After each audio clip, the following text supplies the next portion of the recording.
नमस्कार मित्रांनो, तर आज आम्ही कटिंगपासून मनी प्लॅनचं झाड लावणार आहे. प्रत्येकाची घडी मनी प्लॅनचं झाड नक्की लावलं पाहिजे आणि मनी प्लॅनचं झाड लावल्यानंतर पैसा ही पैसा होगा. आता हे किती सत्य आहे मला पण नाही माहीत. तरी लोक पैशाच्या नावावर झाड लावता ही खूप चांगली गोष्ट आहे, नाही तर पैशासाठी झाडांना कापाला पण मागं पुढं नाही बघत. तर आमच्या कॅरीमध्ये हे मनी प्लॅनचं झाड होतं, तुम्ही बघू शकता.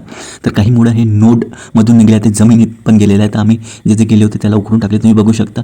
इतका लंबा झाड आहे, छोटीसं, पण तुमच्याजवळ एक कटिंग असेल, ज्या कटिंगमध्ये नोड असणार ना, तो पण तुम्हाला इझिली लागून जाणार हा मनी प्लांट. आणि पावसाळ्याचं सीझन आहे तर इझिली तर नक्की लागणार. त्यानंतर आम्ही हे छोटे छोटे पॉट घेतले, 5-5 इंचचे पॉट आहे, त्याच्यामध्ये ड्रेनेज होल काढून घेतले आणि त्यामध्ये हे पेपर टाकून दिले आहे. आणि यशाने का होणार, ड्रेनेज होलमधून ही माती बाहेर नाही निघणार, फक्त पाणी बाहेर निघणार. त्याच्यानंतर आम्ही पॉटिंग मिक्सिंग अशा प्रकारे बनवलं आहे. 30% गार्डन सॉईल, 30% वर्मी कंपोस्ट, 20% सँड, 20% कोकोपीट आणि 1-2 मुठी नीम खाली टाकून दिलं आहे. आता याच्यामध्ये कसं असतं, जे छोट्या पॉटमध्ये आपण लावतो ना, त्याच्यात माती थोडी भुसभुशीत पाहिजे, जेणेकरून एअर पास झालं पाहिजे छोट्या पॉटमध्ये पण. तर थोडी चिकट माती असणार, तर तुम्ही जे रेती असतो ना, ते नक्की टाका, ज्याने तुमचा रूट रॉडचा प्रॉब्लेम वाचून जाणार. त्याच्यानंतर तुम्ही बघू शकता अशा प्रकारे आम्ही कटिंग घेतलं आहे. प्रत्येक कटिंगमध्ये तुम्ही बघू शकता 2 ते 3 नोड आहेत मनी प्लांटचे, ज्याच्यामधून मुळं निघत आहे. तर तुम्ही एक पण नोड असलं ना तरी पण खूप बाहेर लागून जातात.